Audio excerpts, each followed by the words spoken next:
hormone disorder that affects about 10 to 15 million people across the country every year. Cushing's disease happens when the body produces too much cortisol over a long period. It can also be triggered by steroid medications. The disease causes weight gain, among other symptoms, and it can be difficult to diagnose. That's why a woman from Windham now, who has struggled with Cushing's disease for years, is telling her story. Here's News Center Maine's Vivian Lee.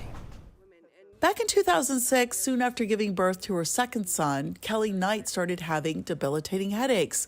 She began to gain weight even though she was almost at her pre-baby weight. And I could see my body composition was even changing because all of the weight was starting to pack up around my neck and, in the upper part of my body. Doctors told her she was probably overeating due to stress. A year later, 100 pounds heavier and with more symptoms, she started researching online to find answers. What causes lactating and headaches? And the only thing that came up was pituitary tumor. An MRI revealed a tumor in her pituitary gland located at the base of the brain. Rounds of testing with a local endocrinologist still didn't find a cause. She then got a second opinion at the Pituitary and Neuroendocrine Center at Brigham and Women's Hospital in Massachusetts.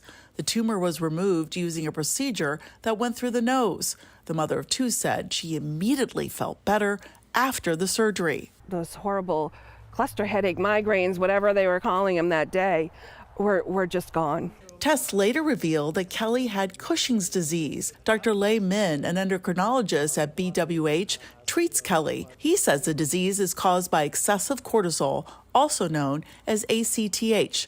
The disease can cause various symptoms, including around face, weight gain, muscle weakness, and pain. It happens when our body making too much cortisol hormone, and usually caused by a tumor in the pituitary gland, adrenal glands, or other part of our body. The disease affects adults between 30 and 50 and can be difficult to pinpoint. Symptoms can be similar to other conditions, including alcoholism and obesity. Cushing's disease is a form of Cushing's syndrome that the use of certain medications, including steroids, can trigger. Cortisol testing and brain scans are crucial in getting a correct diagnosis. Kelly was in remission for 5 years, then new symptoms and more severe health issues, including depression and back pain. And the type 2 diabetes showed up, and I started high blood pressure. She went on to have several more surgeries to remove tumors, the latest procedure this past February.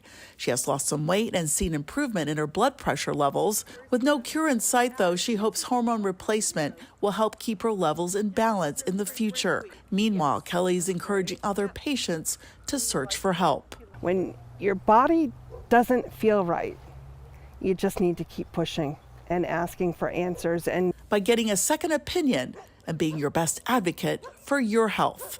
In Windham, Vivian Lee, News Center, Maine. Comedian and actress Amy Schumer recently revealed a diagnosis of Cushing's syndrome, which she says was caused by steroid injections. You'll find more about both Cushing's syndrome and Cushing's disease on our website and the News Center Maine app.